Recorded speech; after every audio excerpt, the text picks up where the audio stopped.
É o ano de 1948. Num apartamento frio e úmido na ilha de Jura, ao largo da costa da Escócia, um homem moribundo está sentado à sua máquina de escrever. Seus pulmões estão se destruindo. A tuberculose devastou seu corpo. Ele sabe que talvez lhe reste 1 ano de vida, talvez 2, se tiver sorte. Seu nome é Eric Blair, embora o mundo o conheça como George Orwell. E ele está numa corrida contra a morte para terminar um livro. Não um livro qualquer. Um aviso. Uma profecia. Um pesadelo que se tornou realidade. Ele digita apesar da dor. Apesar do sangue que tosse em lenços. Apesar de saber que cada dia pode ser o último. O livro precisa ser terminado. O mundo precisa ser avisado. O manuscrito se intitula 1984. Ele escolheu o título invertendo os 2 últimos dígitos do ano em que estava escrevendo. 1948, tornando-se 1984. Um futuro próximo. Próximo o suficiente para ser crível. Distante o suficiente para ser aterrador. Orwell tinha visto muita coisa. Lutou na Guerra Civil Espanhola, levou um tiro na garganta, testemunhou idealistas serem traídos pela própria revolução pela qual lutavam. Trabalhou na BBC durante a Segunda Guerra Mundial, criando propaganda, aprendendo em primeira mão como governos manipulam a verdade. Estudou regimes totalitários, compreendeu seus métodos, reconheceu seus padrões, e ele viu algo que outros não perceberam. A guerra estava terminando. Hitler estava derrotado. Mas o totalitarismo não estava morto. Estava evoluindo, se adaptando, aprendendo com seus erros. As futuras ditaduras seriam mais inteligentes, mais sofisticadas, mais absolutas em seu controle. Eles não governariam apenas pelo terror. Governariam controlando o próprio pensamento. Não se limitariam a punir a dissidência. Tornariam a dissidência inconcebível. Não se limitariam a reescrever a história. Fariam desaparecer o próprio conceito de verdade objetiva. Este era o aviso que Orwell queria transmitir. Não uma previsão. Não ficção científica. Um alerta sobre o que poderia acontecer, o que já estava acontecendo, o que aconteceria se as pessoas não prestassem atenção. Ele terminou o manuscrito em dezembro de 1948. Em janeiro de 1950, a tuberculose o matou. Ele tinha 46 anos. Mas o livro sobreviveu. Publicado em junho de 1949, 1984 tornou-se um sucesso imediato. Os críticos reconheceram sua importância. Os leitores ficaram horrorizados com sua visão. O livro entrou para o imaginário popular e nunca mais saiu. Orwell morreu antes de ver seu alerta surtir efeito completo. Ele nunca soube que 1984 se tornaria sinônimo de pesadelo totalitário. Ele nunca viu Grande Irmão se tornar linguagem comum. Ele nunca testemunhou a precisão com que diagnosticou a doença da tirania moderna. Esta é a história desse alerta. Não um resumo da trama, nem uma crítica literária, mas uma análise do que Orwell compreendeu, do que ele temia e por que seu alerta é mais relevante agora do que nunca. A arquitetura do controle. Orwell compreendeu algo fundamental sobre o poder. As tiranias tradicionais governavam pelo medo. Você obedecia porque os soldados podiam matá-lo. Simples. Brutal. Eficaz até certo ponto. Mas essa abordagem tinha suas fragilidades. O medo gera ressentimento. O ressentimento se agrava. Eventualmente as pessoas se rebelam. Todo império construído apenas sobre o medo acaba caindo. O novo totalitarismo seria diferente. Não controlaria apenas o comportamento, mas também o pensamento. Não se limitaria a ameaçar com punições, mas eliminaria a capacidade de imaginar alternativas. Em 1984, Orwell criou a Oceania, um superestado que abrange as Américas, a Grã-Bretanha e partes da África. A Oceania está em guerra perpétua com a Eurásia ou a Lestásia, os outros dois superestados que dividem o mundo. Mas o inimigo que a Oceania enfrenta está sempre mudando. O aliado de ontem se torna o inimigo de hoje. A história é reescrita. Ninguém se lembra de que um dia foi diferente. O partido governa a Oceania, não um partido político no sentido convencional. O partido é o Estado, o governo, a lei, a própria realidade. O líder do partido é o Grande Irmão, cujo rosto aparece em cartazes por toda parte. O Grande Irmão está de olho em você. O Grande Irmão existe? Provavelmente não. É provável que seja uma ficção, uma construção, uma máscara para o poder coletivo. Mas isso não importa. As pessoas acreditam no Grande Irmão. Elas amam o Grande Irmão. E amar uma imagem é mais fácil do que amar governantes reais que podem ser vistos, julgados e considerados falhos. O partido divide a sociedade em 3 classes. No topo, o partido interno, cerca de 2% da população. Estes são os verdadeiros governantes, embora até eles sirvam à vontade coletiva do partido. Abaixo deles, o partido externo, os burocratas, técnicos, funcionários de baixo escalão. Eles administram a máquina do Estado, mas não têm poder real. Na base, os proles, 85% da população. As massas trabalhadoras deixadas em grande parte à própria sorte, enquanto permanecerem politicamente inconscientes. O protagonista, Winston Smith, é um membro do partido externo. Ele trabalha no Ministério da Verdade, responsável pela propaganda e revisão histórica. Seu trabalho é reescrever artigos antigos de jornais, alinhando-os à doutrina atual do partido. Se o partido dissesse que as rações de chocolate estavam aumentando quando, na verdade, estavam diminuindo, Winston encontraria o artigo original e o alteraria. Em seguida, o original seria destruído. A nova versão seria a única versão válida. O passado sempre teria refletido o que o partido afirma agora. Isso não é mera censura. A censura admite que algo existiu e foi proibido. Isso é apagamento. Fazer com que coisas que aconteceram deixem de acontecer. Não dizer, proibimos você de se lembrar. Dizer, isso nunca aconteceu. O partido mantém o controle através de múltiplos sistemas que trabalham em conjunto. Não se trata de um único método, mas de vários, que se reforçam mutuamente, criando um domínio total. Primeiro, a vigilância.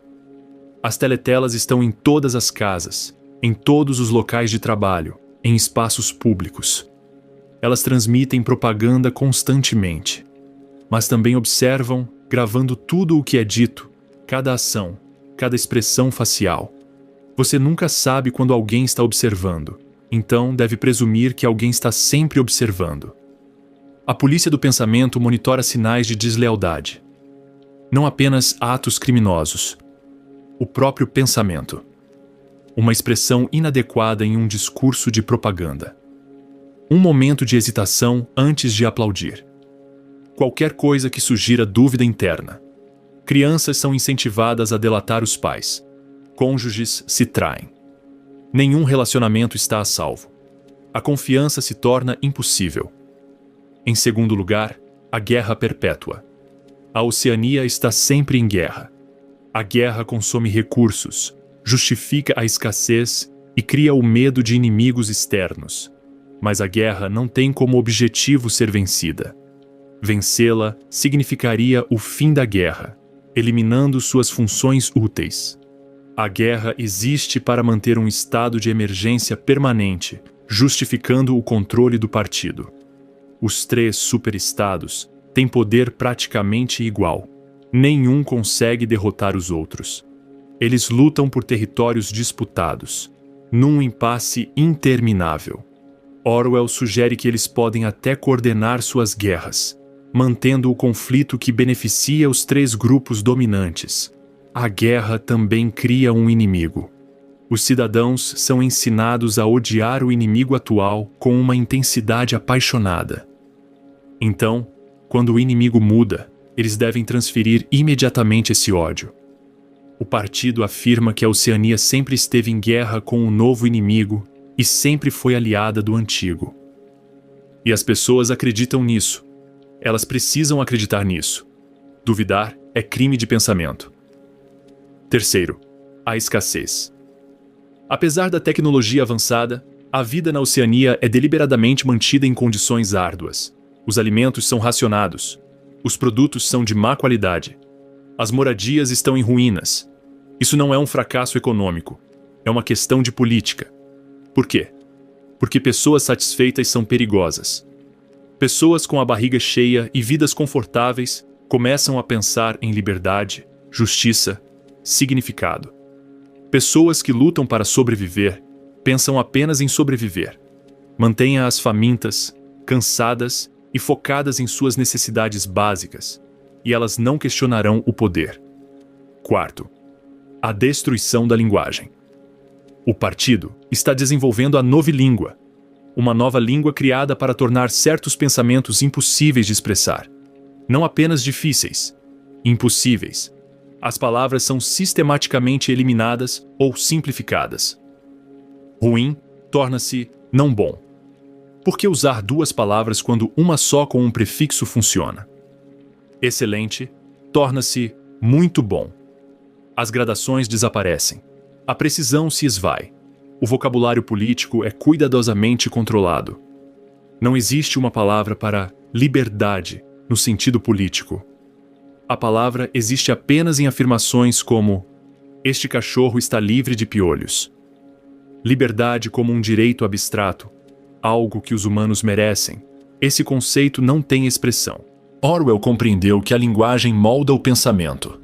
Se faltam palavras para expressar uma ideia, formulá-la torna-se difícil. Se uma língua não tem palavras para liberdade política, imaginar a liberdade política torna-se quase impossível. A novilíngua ainda não está completa em 1984. Ela está sendo implementada gradualmente. Mas o objetivo é claro: criar uma língua onde a heresia seja literalmente impensável, porque as palavras para pensá-la não existem. Quinto, o controle da própria realidade. Este é o nível mais profundo. O partido não controla apenas o que você pode dizer ou fazer. Ele controla o que é verdade. O lema do partido resume isso: quem controla o passado, controla o futuro. Quem controla o presente, controla o passado. Se o partido conseguir fazer as pessoas acreditarem em tudo o que diz sobre o passado, poderá justificar qualquer coisa no presente. Se puder alterar a história à vontade, transformando a verdade de ontem na mentira de hoje, então, a própria verdade se torna aquilo que o partido declarar. Isso não é mentir no sentido comum. Os mentirosos sabem que estão mentindo, mantendo a consciência interna de que a verdade existe e que eles a estão violando. O partido vai além. Insiste que a realidade objetiva não existe. A verdade é o que o partido diz.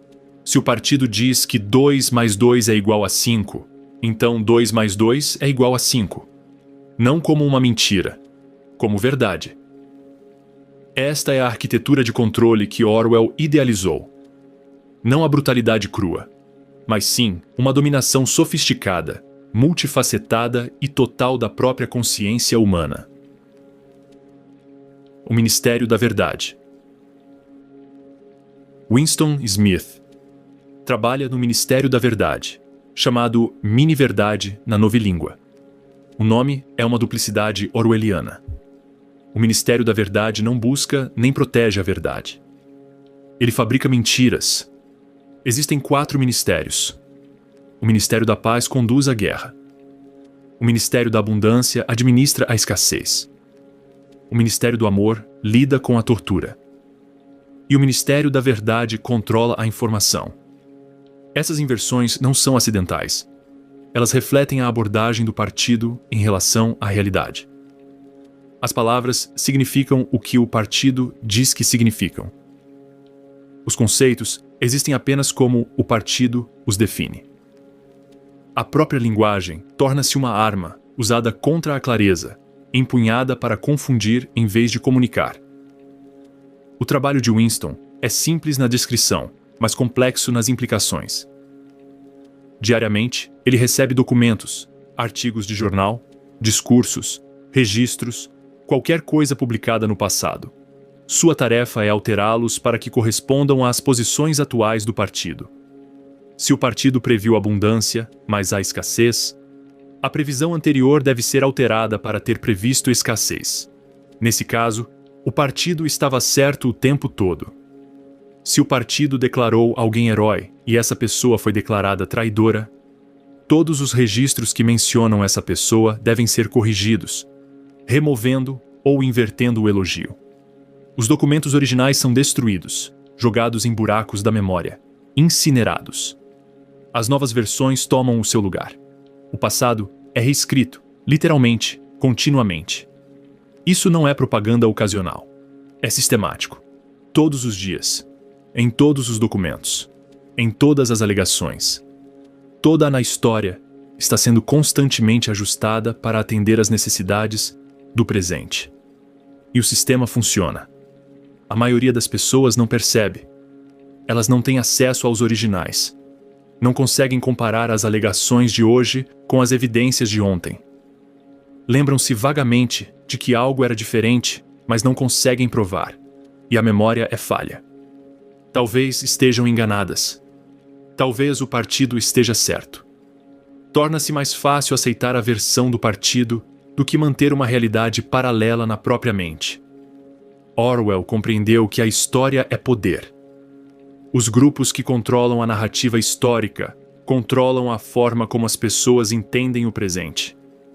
Se você conseguir convencer as pessoas de que o passado foi terrível, elas aceitarão sua autoridade como uma melhoria necessária. Se você conseguir fazê-las esquecer as liberdades do passado, elas não exigirão seu retorno. Todo regime totalitário reescreve a história. Stalin apagou pessoas de fotografias, transformando em não pessoas aqueles que expurgou. Mao reescreveu o passado da China para justificar seu presente. Os estados autoritários modernos continuam essa prática, proibindo livros, controlando currículos e punindo historiadores que relatam verdades inconvenientes. Mas Orwell enxergou o objetivo final. Não se tratava apenas de censurar a história. Tratava-se de obliterar o próprio conceito de verdade histórica, de tornar o passado completamente fluido, mutável, conforme as necessidades do presente.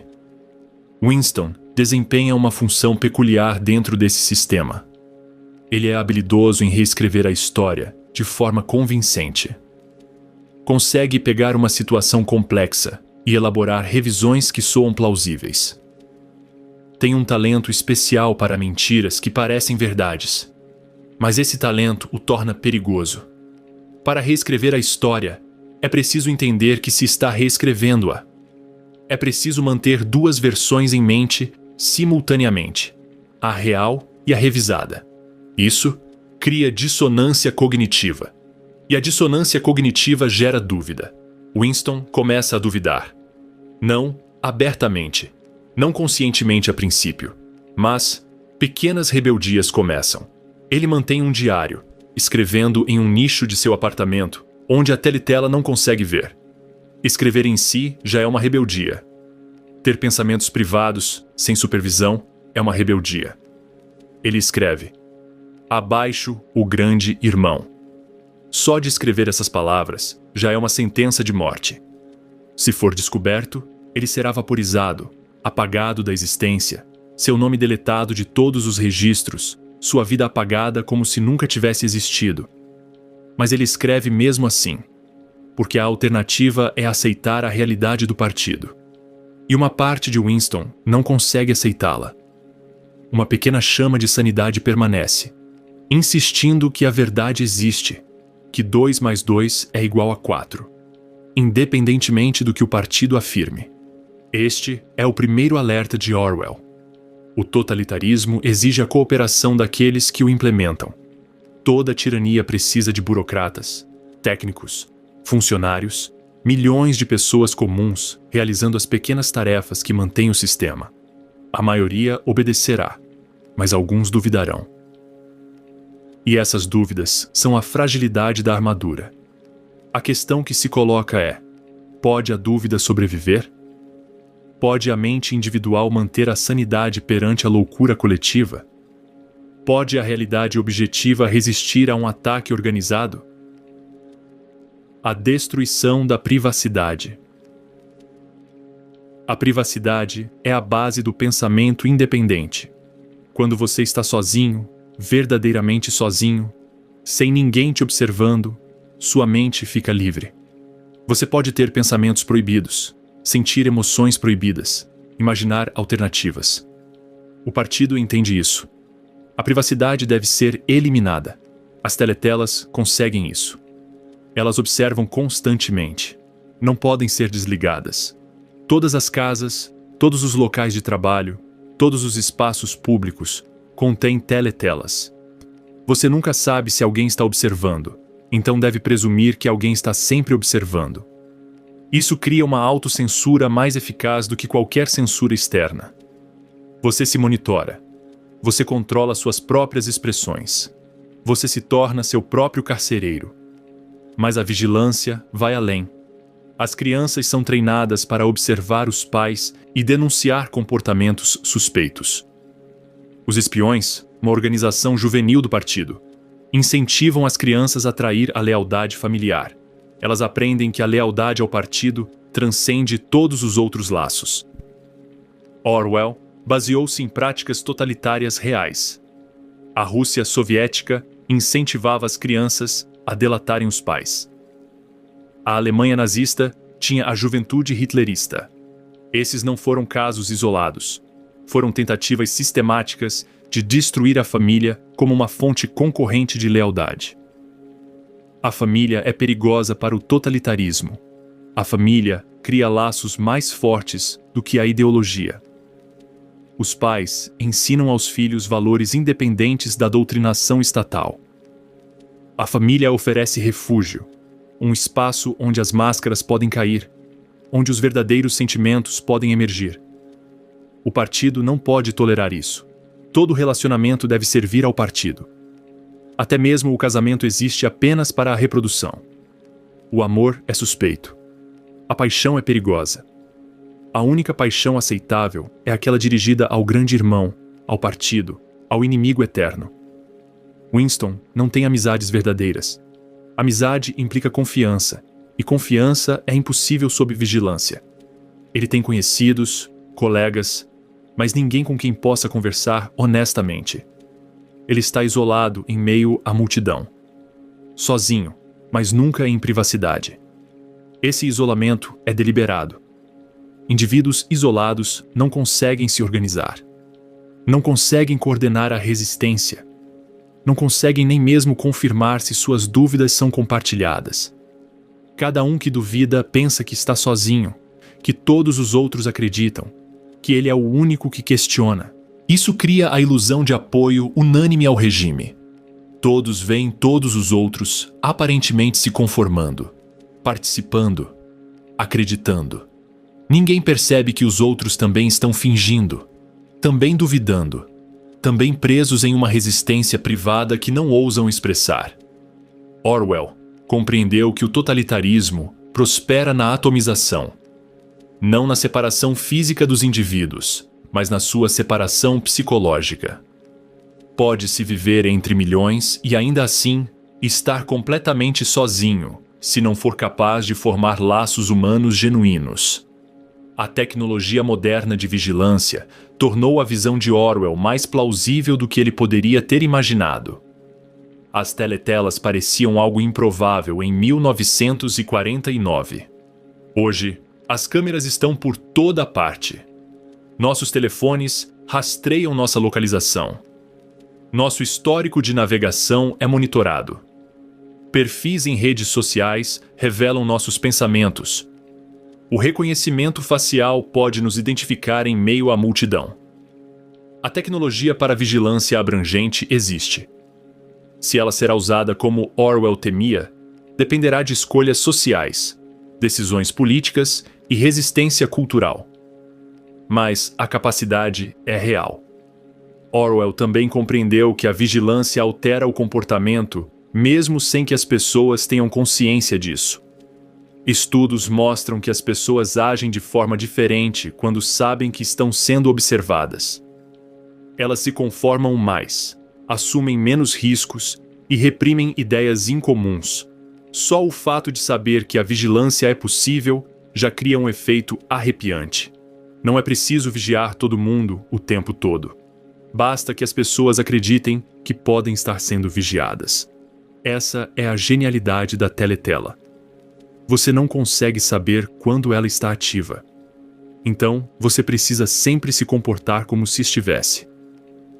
Este é o segundo aviso. Privacidade não é apenas uma preferência pessoal. É uma condição essencial para a liberdade mental. Sem privacidade, o pensamento independente torna-se praticamente impossível. A mente começa a se conformar, não por ser forçada, mas porque não consegue agir de outra forma sob constante observação. Duplo: pensamento e o ataque à razão.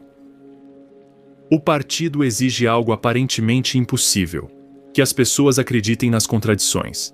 Não apenas as aceitem, mas que acreditem nelas de verdade. Isso se chama pensamento duplo.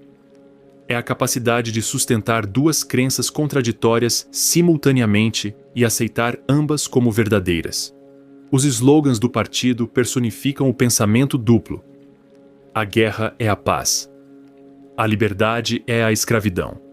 A ignorância é a força. Isso não é apenas propaganda. São exercícios de treinamento em pensamento duplo.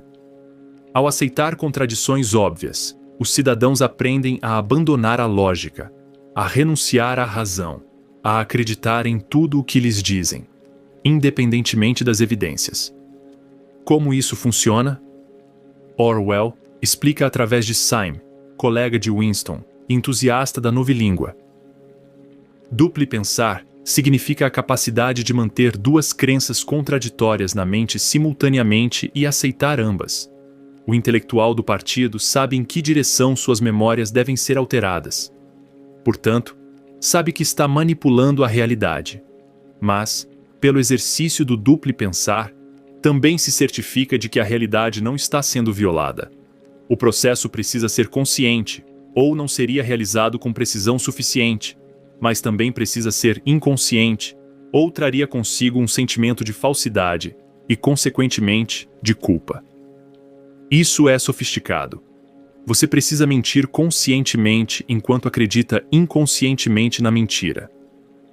Você precisa saber que está manipulando a verdade, enquanto simultaneamente aceita sua manipulação como verdade. Por que isso é necessário? Porque o partido precisa de agilidade intelectual. A realidade está em constante mudança. O aliado de ontem é o inimigo de hoje. A verdade de ontem é a heresia de hoje. O partido precisa de seguidores que possam reverter instantaneamente suas crenças sem sofrer dissonância cognitiva. O pensamento duplo também destrói o conceito de hipocrisia. A hipocrisia exige que você reconheça uma lacuna entre o que afirma e o que acredita. Mas se você realmente acredita em ambos, se o pensamento duplo for completo, então não existe lacuna alguma. Você acredita em tudo o que diz no momento em que diz. Isso torna o partido imune a acusações de inconsistência. Quando o inimigo muda, quando o passado é reescrito, quando as políticas são revertidas, ninguém percebe. Não porque sejam estúpidos, mas porque o pensamento duplo impede a percepção.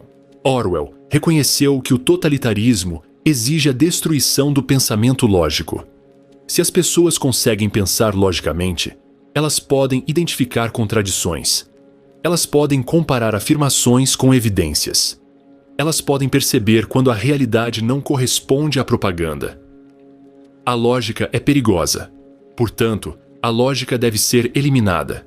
Não banida explicitamente, mas tornada impossível através do treinamento do pensamento duplo. As crianças recebem esse treinamento desde cedo. São ensinadas a aceitar a autoridade em detrimento das evidências, a ideologia em detrimento da observação. Aprendem que o sentimento é mais importante que os fatos, que a lealdade se sobrepõe à verdade.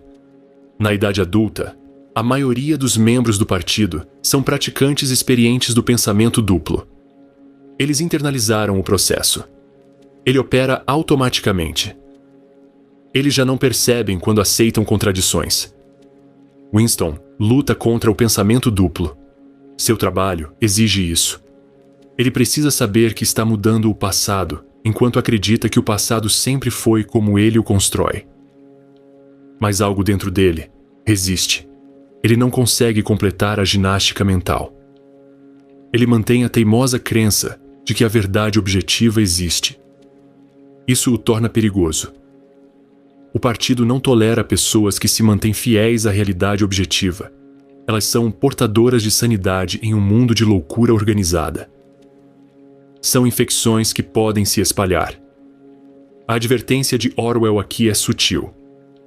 Ele não está dizendo que as pessoas em estados totalitários são estúpidas ou ingênuas. Ele está dizendo que o ataque contínuo à razão pode destruir a capacidade de raciocinar. Se você é treinado desde a infância para aceitar contradições, se sua sobrevivência depende da supressão do pensamento lógico, então a própria lógica pode ser prejudicada. A mente humana é adaptável. Ela pode aprender a funcionar de diversas maneiras. Pode ser treinada para raciocinar ou para aceitar a irracionalidade. O caminho que ela seguirá depende do ambiente, da educação e da pressão social.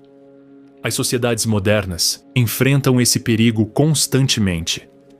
Não por parte de estados totalitários, declarados, mas sim por meio de erosões mais sutis do discurso racional. Quando a verdade se torna tribalizada, quando as pessoas acreditam em afirmações baseadas na lealdade a um grupo em vez de em evidências, quando as contradições são ignoradas por conveniência política, surge o pensamento duplo. Os 2 minutos de ódio. Todos os dias, na Oceania, os trabalhadores param para os 2 minutos de ódio. Telões exibem imagens de Emmanuel Goldstein, o inimigo do povo, traidor do partido, líder da Irmandade Muçulmana, a suposta organização de resistência. O rosto de Goldstein aparece. Sua voz se faz ouvir, criticando o partido, questionando o grande irmão, defendendo a liberdade. E os telespectadores explodem de raiva. Eles gritam para a tela. Xingam Goldstein. Atiram coisas. O ódio é visceral, físico, avassalador. Por 2 minutos, toda a contenção desaparece. A fúria pura transborda. Então, o ódio se transforma.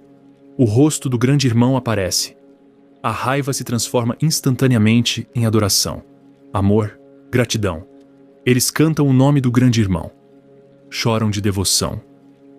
A violência emocional do ódio se torna a violência emocional da adoração.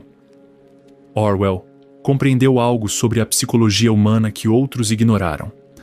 As emoções podem ser cultivadas, direcionadas, transformadas em armas.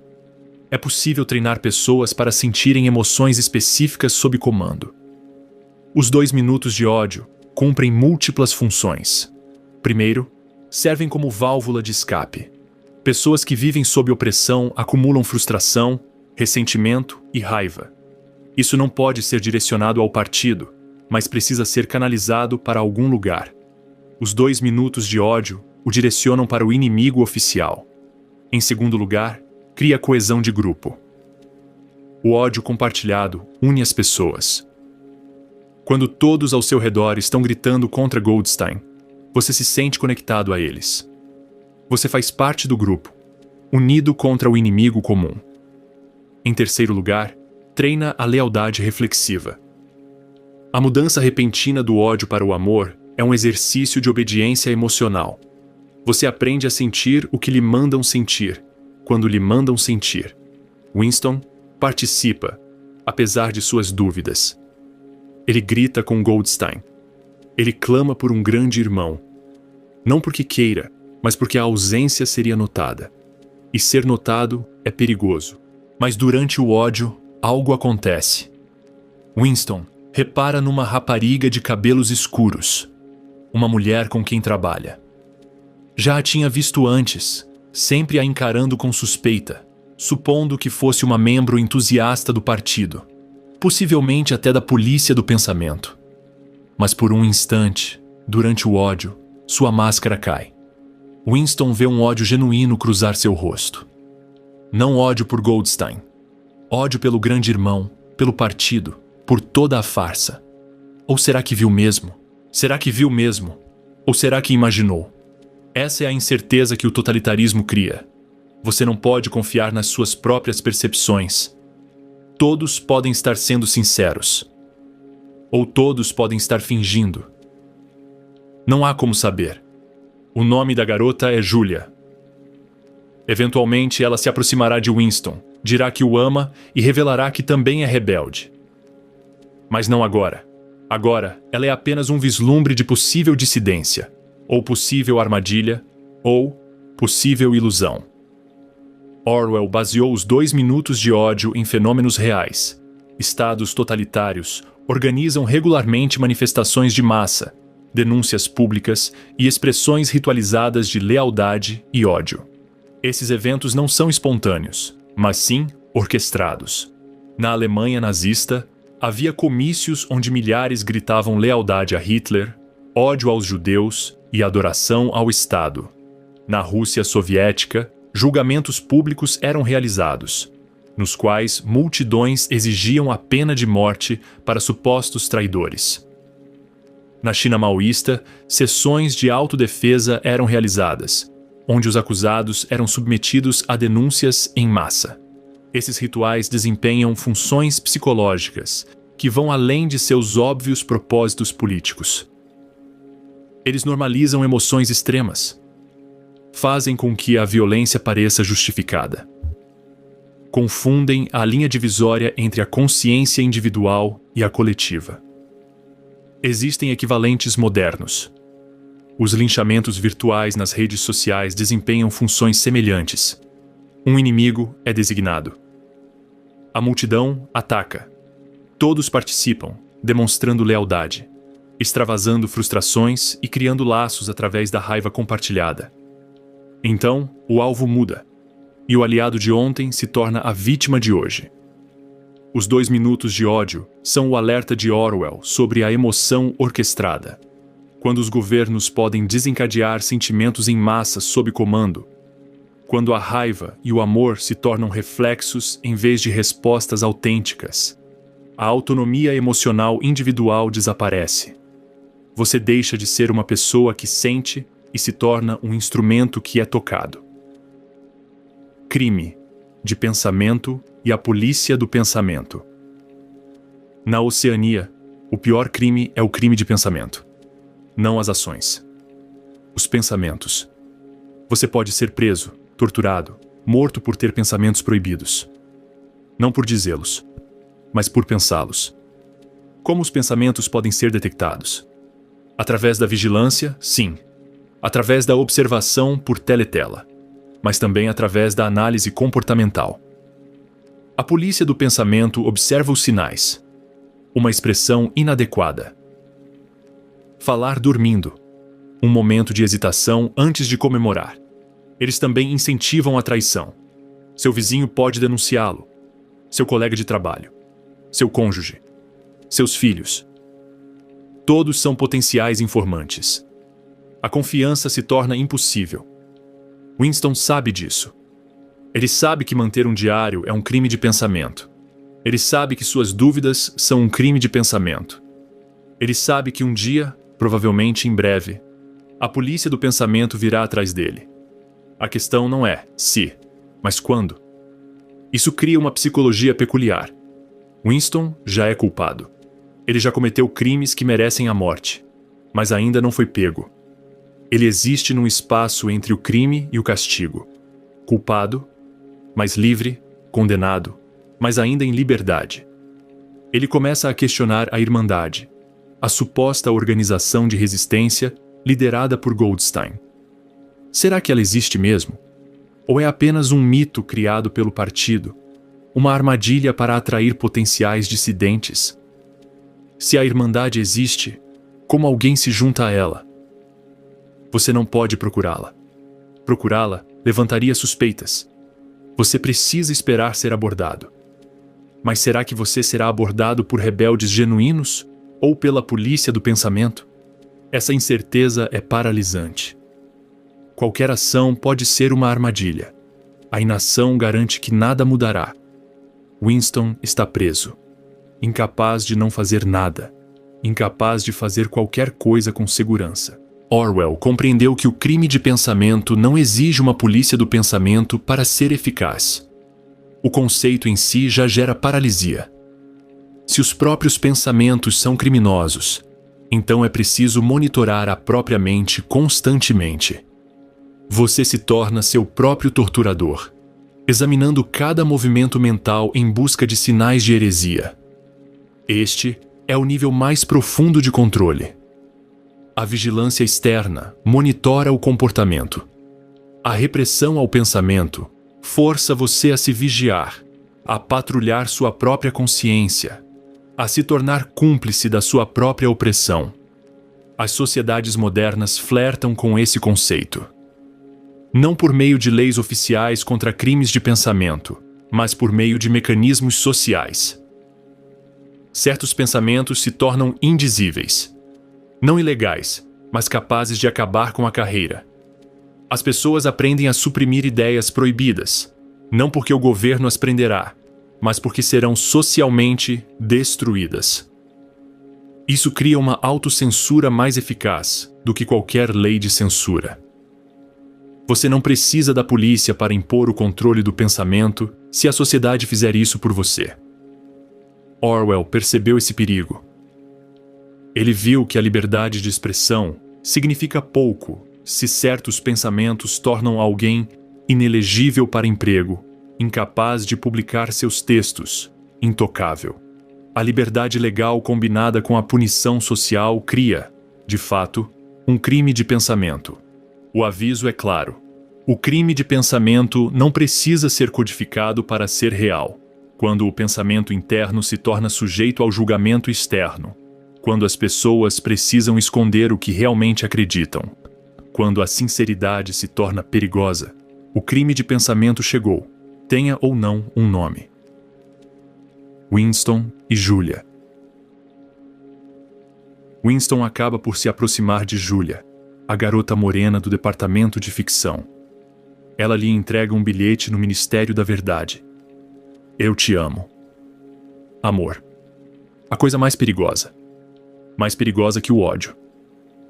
O ódio pode ser direcionado, canalizado, usado.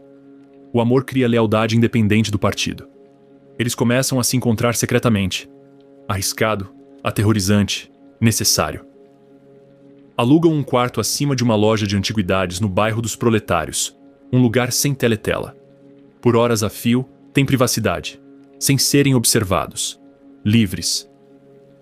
Naquela sala, eles conversam honestamente, revelam seu ódio pelo partido, admitem suas dúvidas, compartilham o fardo da sanidade, mas a rebeldia delas é limitada.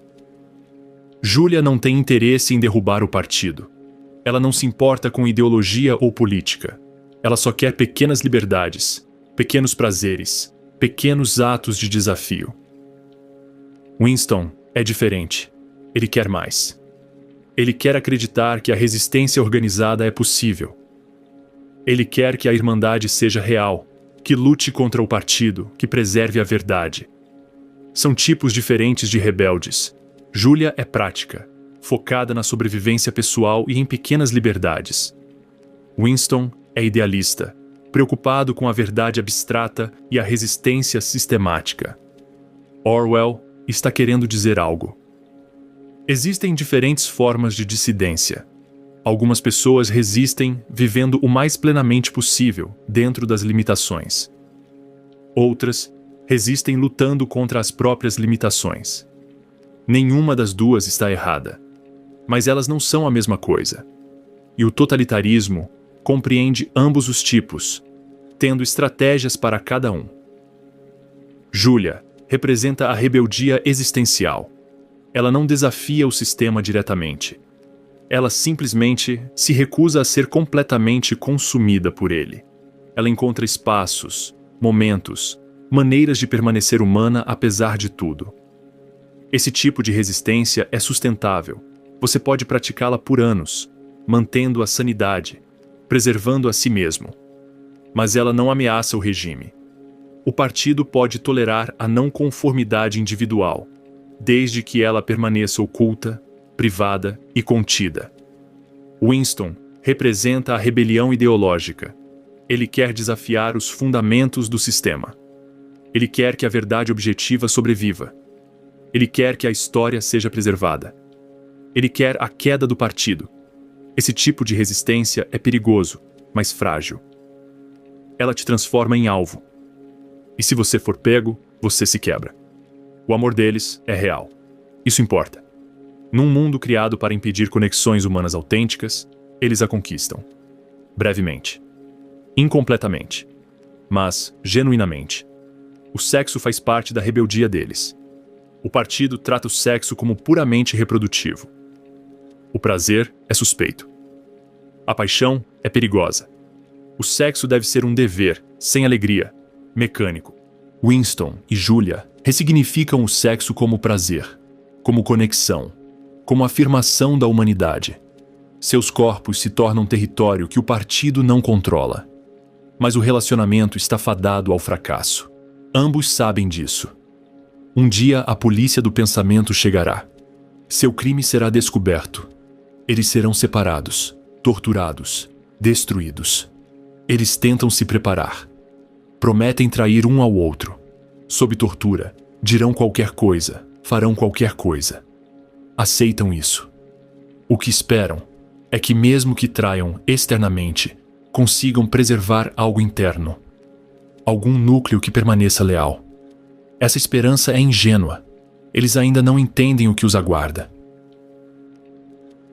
O'Brien e a armadilha. O'Brien é um membro do partido interno. Ele demonstra amizade por Winston e parece compartilhar suas dúvidas.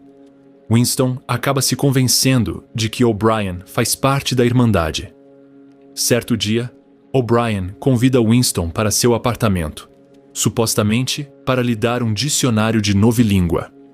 Mas quando Winston e Julia chegam, O'Brien revela que sabe que eles são rebeldes. Ele os recruta para a Irmandade.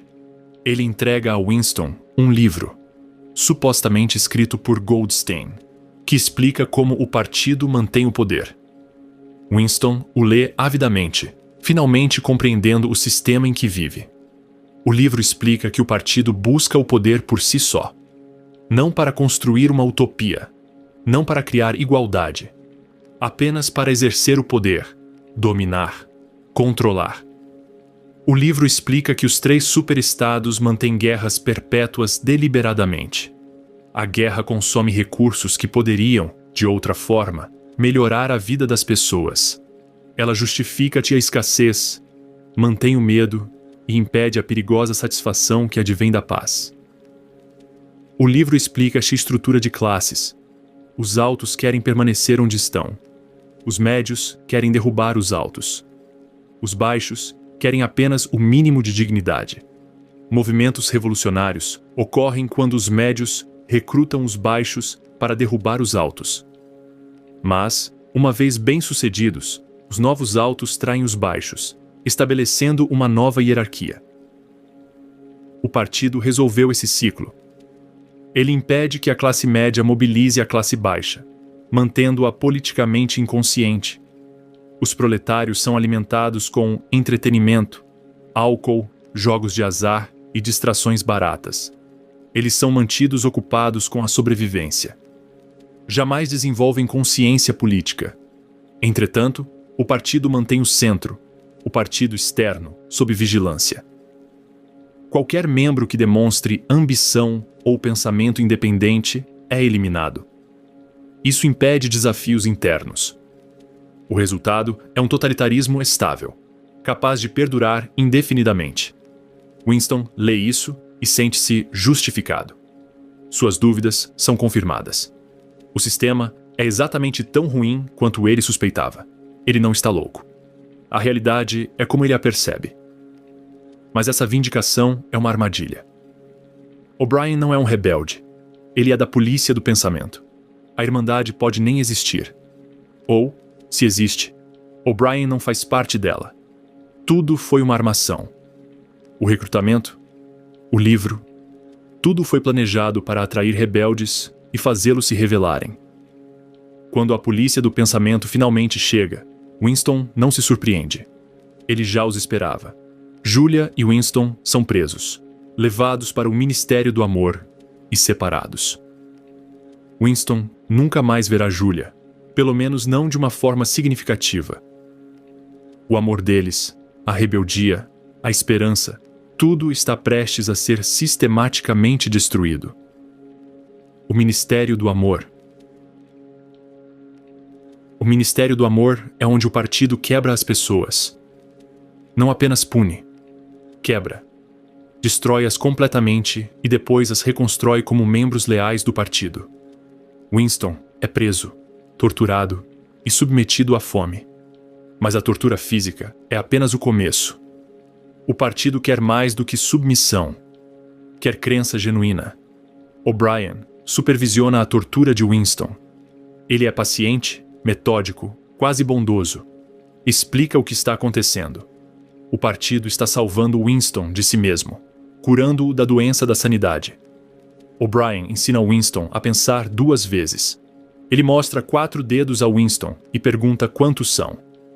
Winston responde 4. O'Brien o tortura. Pergunta novamente. Winston, desesperado, diz 5. O'Brien o tortura ainda mais. Resposta errada. A resposta não é mentir e dizer 5. A resposta é realmente ver 5. Olhar para 4 dedos e perceber 5. Acreditar em 5 mesmo sabendo que são 4. É isto que o partido exige. Não a submissão externa, mas a entrega interna. Não fingir acreditar, mas acreditar de fato. A tortura continua. Dias, semanas, meses. Winston perde a noção do tempo. Seu corpo se deteriora. Sua mente começa a se fragmentar. Ele confessa crimes que não cometeu. Trai a todos. Diz tudo o que querem que eles queiram. Mas isso não basta. O'Brien sabe que Winston ainda está fingindo, ainda mantém um núcleo de resistência, ainda se agarra à realidade objetiva. O'Brien explica a filosofia do partido. Nós somos os sacerdotes do poder. Deus é poder. Mas no momento, poder é apenas uma palavra para vocês. É hora de vocês compreenderem o que significa poder. A primeira coisa que vocês precisam entender é que o poder é coletivo. O indivíduo só tem poder na medida em que deixa de ser um indivíduo. Ele continua. Controlamos a matéria porque controlamos a mente. A realidade está dentro do crânio. Você aprenderá aos poucos, Winston. Não há nada que não possamos fazer. Invisibilidade, levitação, qualquer coisa. Eu poderia flutuar para fora deste chão como uma bolha de sabão se quisesse. Não quero, porque o partido não quer. Isso é uma loucura, mas é a conclusão lógica de negar a realidade objetiva. Se a verdade é o que o partido diz, então a própria física se curva à vontade do partido. Não exatamente, mas no único lugar que importa, a consciência humana. O'Brien não está afirmando que o partido pode realmente levitar. Ele está afirmando que a realidade existe apenas nas mentes e, se o partido controla todas as mentes, controla a própria realidade. Winston resiste. Ele se apega à verdade simples. 2 mais 2 é igual a 4. As leis da física existem. A realidade é externa à consciência. O'Brien mostra-lhe o próprio corpo, definhando devido à tortura. Você está apodrecendo, diz O'Brien. É isso que você é. Você é o último homem. Sua espécie está extinta. Nós somos os herdeiros. Winston ainda resiste. Há uma coisa à qual ele não renunciou: seu amor por Julia. No fundo, Num lugar que a tortura não alcançou, ele ainda a ama. Esse amor é sua última ligação com a humanidade, com o sentimento autêntico, com algo que o partido não controla. O'Brien sabe disso. Ele estava esperando o momento certo. Agora ele prepara a etapa final. Quarto 101. E a traição final. A sala 101 contém a pior coisa do mundo. Não a mesma coisa para todos. Para cada pessoa, a sala 101 contém seu medo mais profundo. Aquilo que não consegue encarar. O terror supremo. Para Winston, são os ratos. O'Brien leva Winston para a sala 101. Mostra-lhe uma gaiola de ratos famintos e ferozes. Explica que a gaiola será colocada sobre o rosto de Winston. Os ratos serão soltos e irão devorar o rosto de Winston, penetrando em seu crânio. Winston desmorona completamente. Ele grita. Ele implora. Ele fará qualquer coisa. Dirá qualquer coisa. O'Brien pergunta o que ele quer. Winston diz: faça isso com Julia. Essa é a traição final. A última coisa que Winston possuía era seu amor por Julia. Agora, ele o trai. Ele não apenas diz que o trai. Ele realmente quer que Julia sofra em seu lugar. Nesse momento, seu amor se transforma em seu oposto. O'Brien o liberta. Os ratos nunca o tocam. A gaiola foi suficiente. A ameaça foi suficiente. Winston entregou tudo. Ele é libertado. Permitido que se sente em um café, bebendo gin Vitória, jogando xadrez, aguardando sua eventual execução. Mas a execução não é o objetivo. O objetivo era quebrá-lo. Provar que todos podem ser quebrados, que nenhum ser humano pode resistir ao partido. Winston vê Julia uma única vez após a tortura. O encontro é acidental. Eles confessam que se traíram, não sentem nada um pelo outro. O amor morreu, substituído pelo nada. Nem mesmo o ódio. Apenas o vazio. Winston está sentado no café. Um boletim de notícias é exibido. A Oceania venceu uma disputa. Winston sente uma onda de alegria. Ele adora o grande irmão. Isso não é sarcasmo.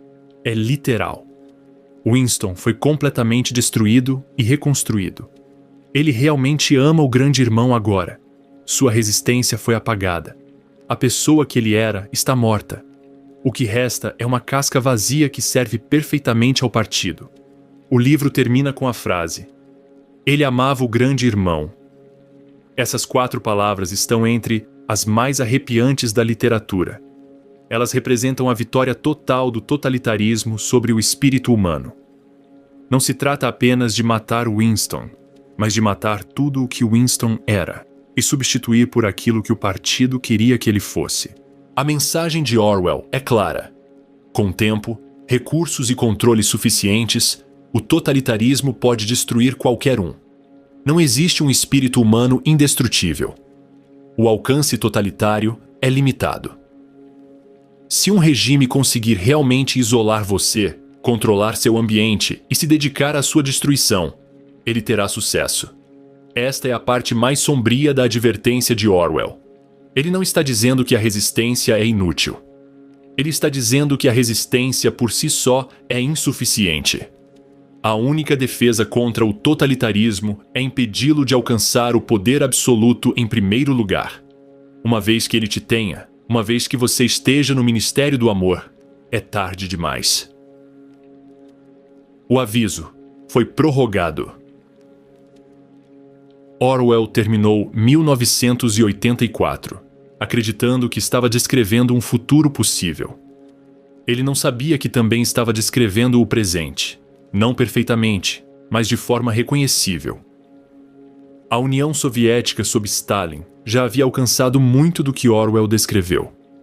A constante revisão da história, o culto à personalidade em torno de um líder, o estado de vigilância, os julgamentos de fachada, as câmaras de tortura, a ideologia que exigia não apenas obediência, mas crença. A China de Mao demonstraria posteriormente mais paralelos. O ataque da Revolução Cultural ao passado. Os guardas vermelhos incitando crianças contra os pais. As sessões de autocrítica, forçando confissões públicas e autodenúncias. A destruição sistemática da cultura tradicional.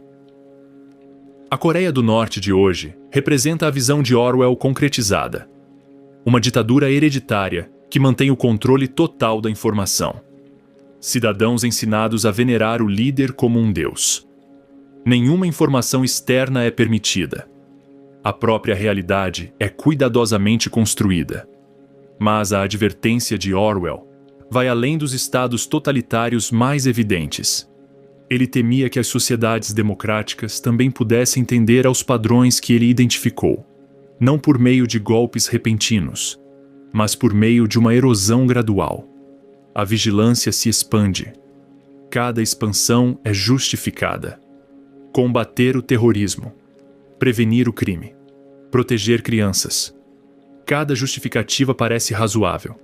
Juntas, elas criam um monitoramento abrangente. A linguagem se torna uma arma. As palavras são redefinidas. Os conceitos são invertidos. O discurso político se degrada em slogans. A nuance desaparece. A complexidade é reduzida à lealdade de equipe. A verdade torna-se contestada, não as afirmações específicas, mas o próprio conceito. Diferentes grupos afirmam diferentes realidades. As evidências são descartadas se forem politicamente inconvenientes. Fatos alternativos torna-se uma expressão usada sem ironia. A memória torna-se falha.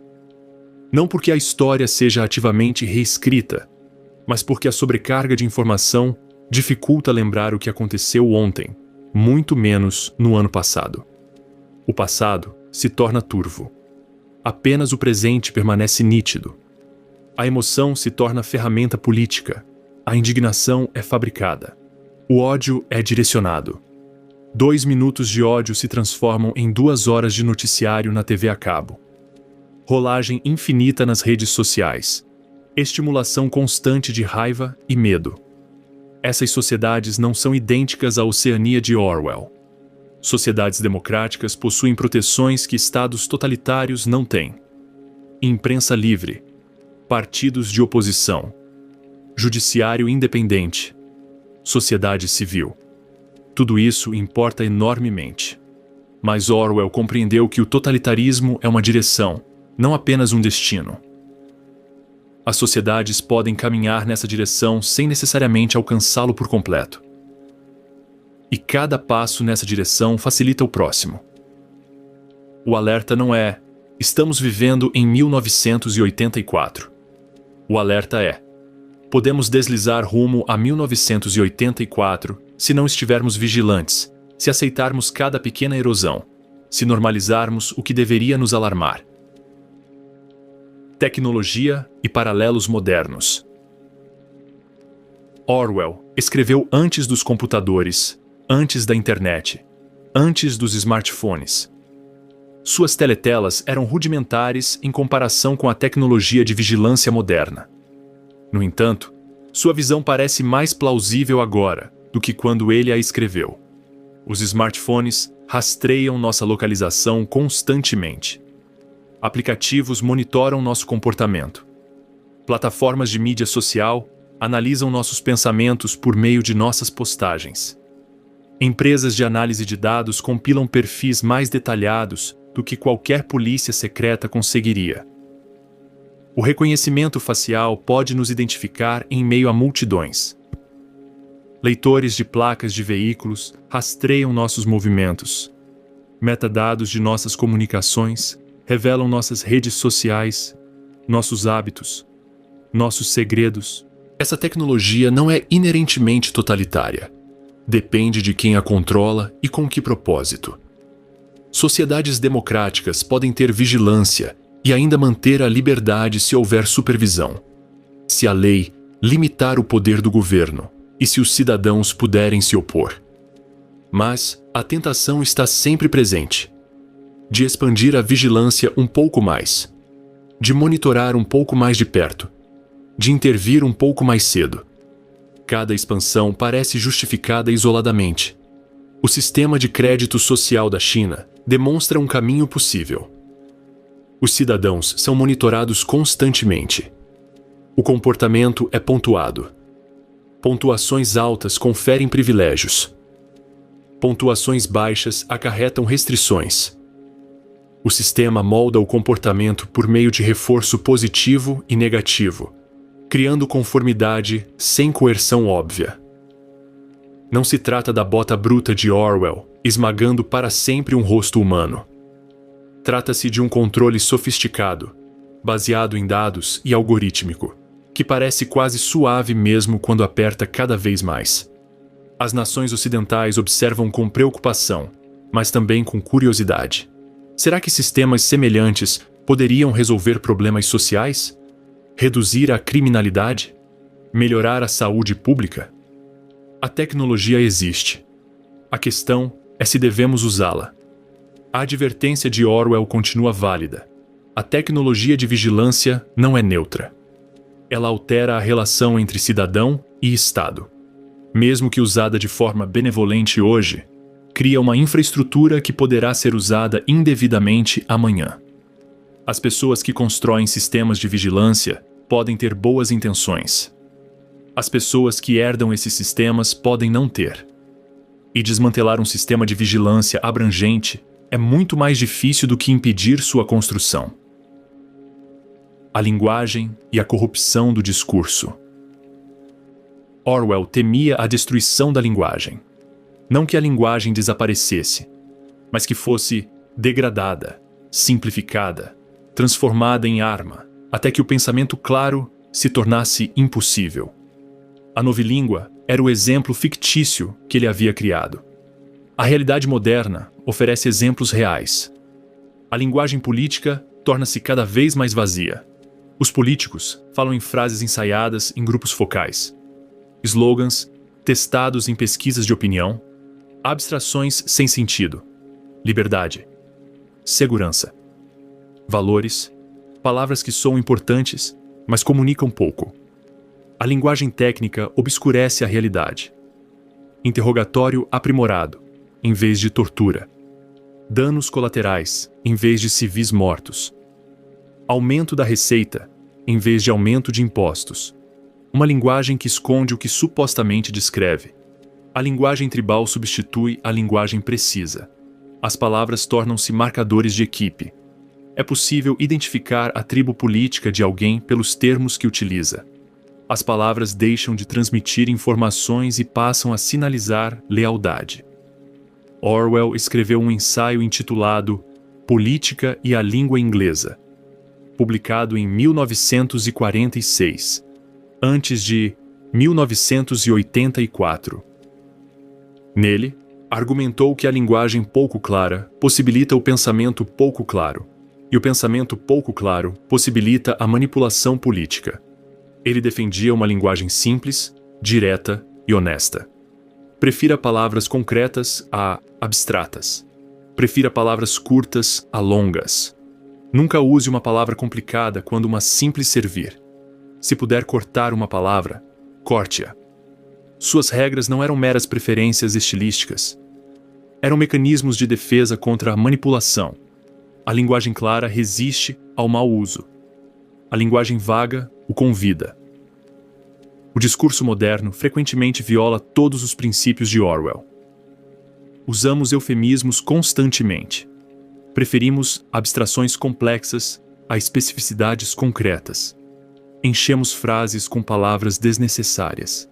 Escrevemos para impressionar em vez de comunicar. E essa linguagem degradada nos torna vulneráveis. Quando não conseguimos expressar ideias com clareza, não conseguimos pensar com clareza. Quando não conseguimos pensar com clareza, não conseguimos resistir à manipulação. A advertência de Orwell sobre a linguagem é talvez a mais prática. Podemos, individualmente, recusar-nos a participar da degradação da linguagem. Podemos insistir na clareza. Podemos exigir que os outros digam o que querem dizer. Podemos dar o exemplo de uma expressão precisa. Isso parece insignificante, mas não é. A linguagem é a base do pensamento. Proteger a linguagem protege a capacidade de pensar. o poder da resistência. A visão de Orwell é sombria, mas não é desesperançosa. Ele demonstra resistência em múltiplos níveis. Os proletários, as massas trabalhadoras, gozam de relativa liberdade. O partido os considera politicamente inconscientes demais para representarem perigo, mas isso significa que eles conservam algo: a autêntica cultura humana. Casam-se por amor, criam famílias, mantêm relacionamentos baseados em sentimentos genuínos e não em ideologia partidária. Preservam a conexão humana em sua forma mais básica. Winston os observa e sente esperança.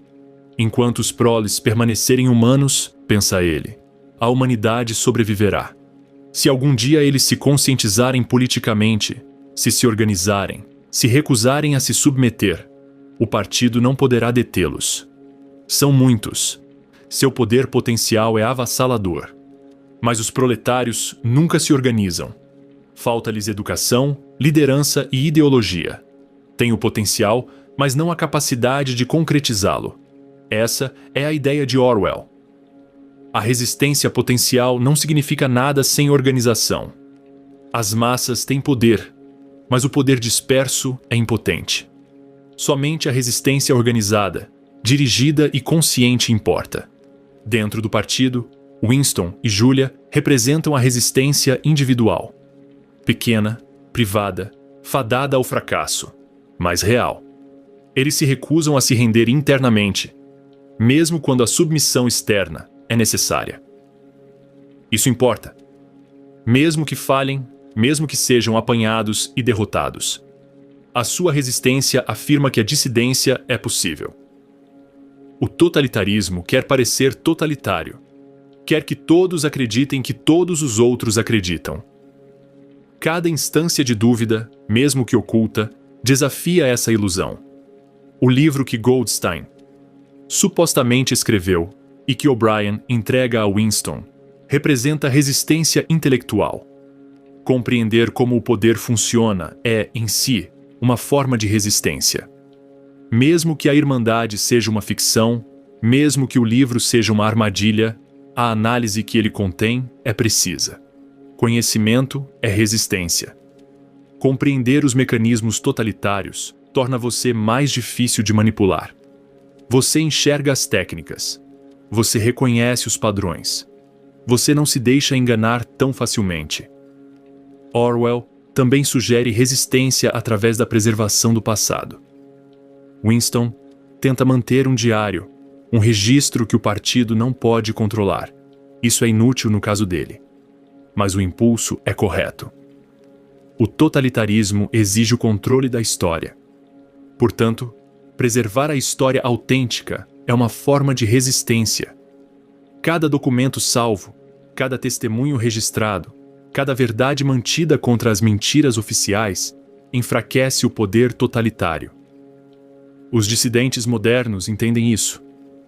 Eles registram atrocidades, preservam provas, criam arquivos que os regimes não podem apagar. É um trabalho perigoso. Pessoas morrem fazendo isso. Mas é importante. Por fim, há a resistência de simplesmente permanecer humano. Não trair os amigos. Não perder a empatia. Não permitir que a crueldade se torne normal. Manter a decência básica em sistemas indecentes. Isso parece pequeno. Mas é tudo. O totalitarismo quer transformar os seres humanos em instrumentos. Cada pessoa que se recusa a essa transformação, que permanece reconhecidamente humana apesar da pressão, representa o fracasso do projeto totalitário. Por que isso é importante agora? 1984 foi publicado há 75 anos. Por que ainda é relevante? Porque a ameaça não terminou com Hitler e Stalin. Os impulsos totalitários persistem. O desejo humano por controle total, por poder ilimitado, por uma realidade moldada pela ideologia, isso permanece. A tecnologia torna a visão de Orwell mais alcançável. A vigilância é mais fácil. O controle da informação é sofisticado. A propaganda é direcionada. As ferramentas existem para implementar o que Orwell temia. Mas a tecnologia também possibilita essa resistência. A informação pode ser criptografada. As comunicações podem ser anônimas. As provas podem ser preservadas. A coordenação pode ser global. As mesmas ferramentas que permitem o controle também permitem a dissidência. A questão é qual prevalecerá. Isso não está predeterminado. Depende de escolhas individuais e coletivas. As escolhas individuais importam. Você aceitará a vigilância ou exigirá a privacidade? Consumirá propaganda acriticamente ou buscará fontes diversas? Usará linguagem clara ou aceitará eufemismos? Lembrará com precisão ou deixará que a memória seja reescrita? As escolhas coletivas importam mais. As sociedades manterão as normas democráticas ou permitirão sua erosão? Os cidadãos exigirão prestação de contas ou aceitarão a autoridade? As instituições resistirão à captura ou colaborarão com o poder? A advertência de Orwell é que a liberdade exige vigilância, não apenas uma vez, mas constantemente. Cada geração deve defendê-la. Cada indivíduo deve valorizá-la. No momento em que presumimos que a liberdade está segura, ela começa a escapar por entre os dedos. 1984 é importante porque mostra o ponto final de um caminho que poderíamos trilhar, não inevitavelmente, não de forma inescapável, mas possivelmente. Se fizermos certas escolhas, se aceitarmos certas tendências, se normalizarmos certos comportamentos. O livro é um alerta, não uma profecia. Orwell não estava prevendo o futuro. Ele estava mostrando um futuro possível, na esperança de impedi-lo. Ele teve sucesso? Em parte. 1984 tornou-se uma referência cultural. Grande Irmão entrou para o vocabulário comum. As pessoas usam orwelliano como um alerta. O livro tornou o totalitarismo visível, seus mecanismos identificáveis. Mas os alertas perdem o efeito. As novas gerações crescem sem ter lido o livro. Elas não têm a estrutura necessária para reconhecer padrões totalitários. Enxergam cada mudança incremental como isolada, em vez de parte de um padrão. É por isso que o livro deve ser lido novamente. Não uma vez, mas repetidamente. Não como curiosidade histórica, mas como um alerta contemporâneo. A ameaça que ele descreve permanece ativa, adaptando-se a novas condições, encontrando novas expressões. A questão da esperança. 1984. É um livro sem esperança? À primeira vista, sim. Winston está destruído. Julia está destruída. O partido vence completamente. Nenhuma resistência triunfa. Nenhuma esperança sobrevive. Mas Orwell incluiu algo interessante. O livro termina com Winston amando o grande irmão. Mas depois desse final, há um apêndice. Os princípios da novilíngua. O apêndice está escrito no pretérito. Pretérito padrão do inglês, não da novilíngua. Ele discute a novilíngua como algo que existiu, foi tentado, fez parte de um sistema que agora é passado. Isso implica que a Oceania caiu. Que o partido foi derrotado. Que alguém, em algum momento, num futuro além do final do romance, escreveu sobre a novilíngua no passado, usando o inglês padrão. Orwell nunca confirmou essa interpretação, mas ele era um escritor habilidoso. Sabia o que o tempo verbal no passado implica. A existência do apêndice sugere que o totalitarismo, no romance, não é permanente, que pode ser derrubado, que existe esperança para além da derrota individual de Winston. Essa leitura transforma o livro. Ele deixa de ser uma história de triunfo total do mal e passa a ser a história da derrota de um homem dentro de um sistema que, em última análise, fracassa. Winston perde, mas a humanidade vence. Eventualmente, de alguma forma. Os detalhes não são revelados, mas a implicação está presente na própria gramática. Essa é a mensagem mais profunda de Orwell.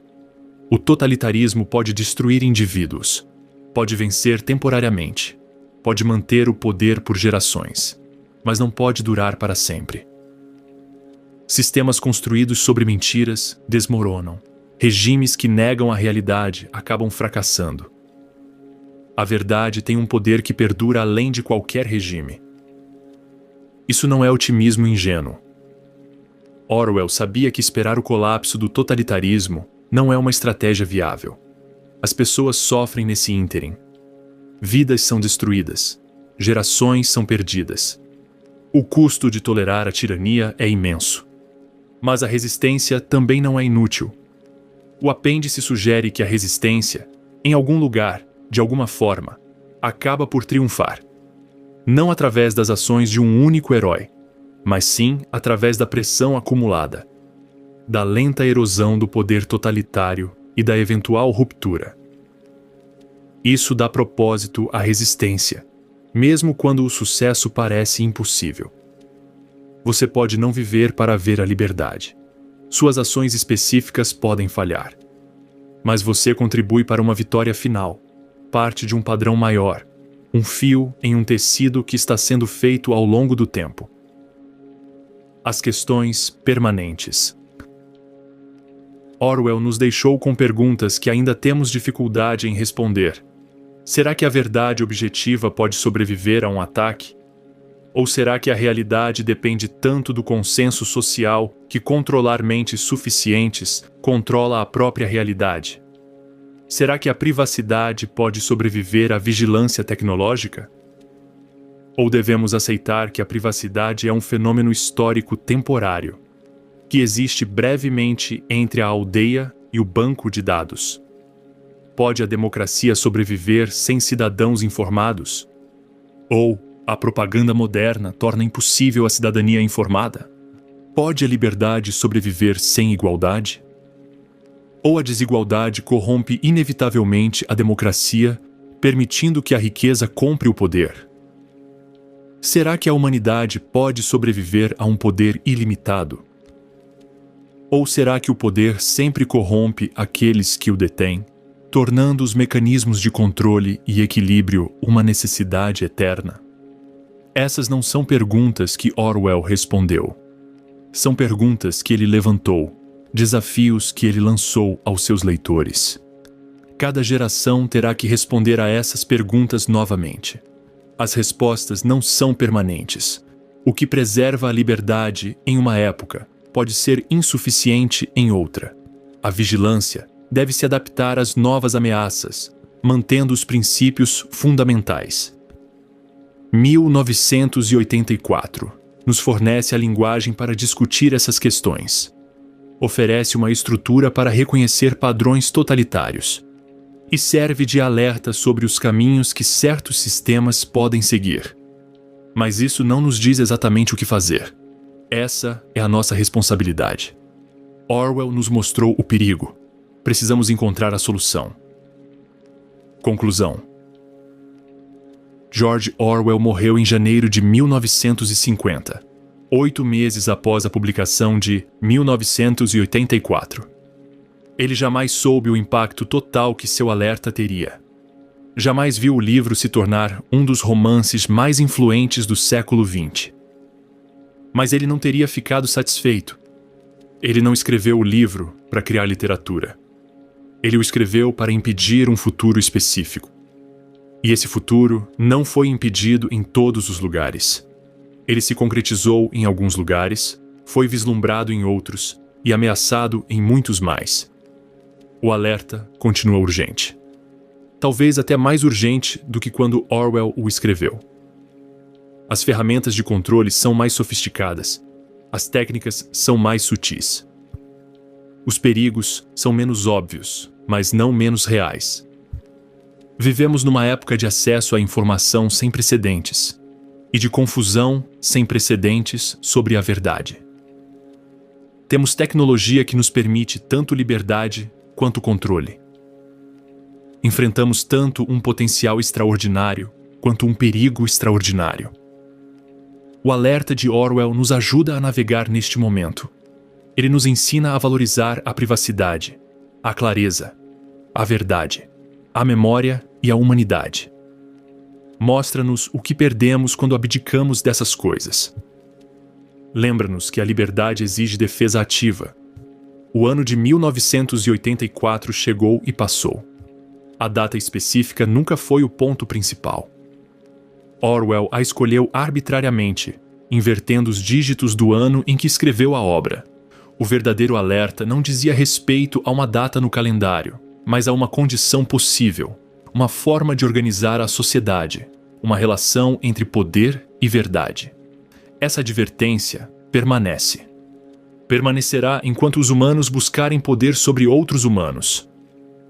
Enquanto os governos forem tentados pelo controle. Enquanto a tecnologia possibilitar novas formas de dominação. 1984 não é história. Não está obsoleto. É um alerta vivo, que fala a todas as épocas, desafiando cada leitor a reconhecer padrões totalitários e a resistir a eles. Winston Smith perdeu a luta. Ele foi quebrado, refeito, destruído. Sua derrota individual foi total. Mas em algum lugar, em algum momento, alguém escreveu sobre a novilíngua no passado. Alguém sobreviveu para contar a história. Alguém preservou a memória do que o totalitarismo tentou fazer e qual foi o seu preço. Essa pessoa pode ser você. Essa história pode ser nossa para escrever. Não a história da submissão, mas a história da resistência. Não o triunfo do grande irmão, mas a persistência da humanidade, apesar de tudo que foi criado para esmagá-la. Orwell nos deu o aviso. O que fizermos com ele determinará se o seu pesadelo permanecerá ficção ou se tornará realidade. A escolha é nossa. Sempre foi. E sempre será. 2 mais 2 é igual a 4. A verdade existe. A realidade é externa ao poder. A memória pode ser preservada. A linguagem pode ser clara. Os seres humanos podem permanecer humanos mesmo em sistemas projetados para torná-los o contrário. Esses não são apenas princípios abstratos. São resistência prática, armas contra o totalitarismo, ferramentas para manter a sanidade em sistemas insanos. Orwell compreendeu isso. Ele escreveu em meio à dor, à beira da morte, sabendo que lhe restava pouco tempo. Ele escreveu porque o alerta importava mais do que a sua própria sobrevivência. O aviso foi dado. Nós o recebemos. Agora precisamos decidir se vamos acatar. O grande irmão está sempre observando. Mas nós podemos observar também. Podemos nos recusar a amá-lo. Podemos nos recusar a nos render. Podemos nos lembrar do que Winston esqueceu. Que algumas coisas importam mais do que a sobrevivência. Que a verdade vale a pena ser defendida mesmo quando a defesa parece inútil. Que a dignidade humana persiste mesmo diante do poder absoluto. Este é o último alerta e a última esperança de Orwell. O sistema pode destruir indivíduos, mas não pode destruir o impulso humano em direção à liberdade, à verdade, à dignidade. Esse impulso sobrevive através das gerações, ressurge repetidamente, recusa-se a ser extinto. Enquanto esse impulso persistir, o totalitarismo permanecerá vulnerável. Enquanto alguém se recusar a acreditar na mentira, a verdade sobreviverá. Enquanto a memória persistir em algum lugar, o passado não poderá ser completamente apagado. Os carvalhos da Inglaterra de Orwell ainda estão de pé. A terra gira. As estações se sucedem. A realidade persiste, independentemente do que qualquer partido afirme. E em algum lugar, sempre os humanos resistem. É por isso que 1984 é importante. Não porque preveja um futuro específico, mas porque ilumina uma luta humana permanente. A luta entre poder e verdade, controle e liberdade. As mentiras do partido e a realidade objetiva. Essa luta continua. Orwell nos deu armas. A consciência, a linguagem, a memória, a recusa em abrir mão da própria consciência. O uso que fizermos dessas armas determinará tudo. O aviso foi dado. A escolha continua sendo nossa.